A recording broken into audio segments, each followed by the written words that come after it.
Hello everyone, in today's video I'm going to show you how to set password on folder on Mac.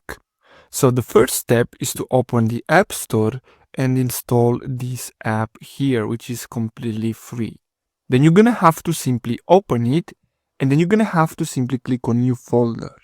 Now once you create your new folder, so you're gonna have to set our password. So I'm gonna create one right now.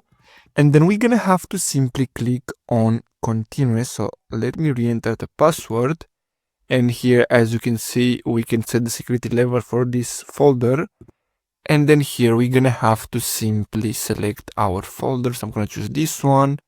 And basically, as you can see, the folder has been created.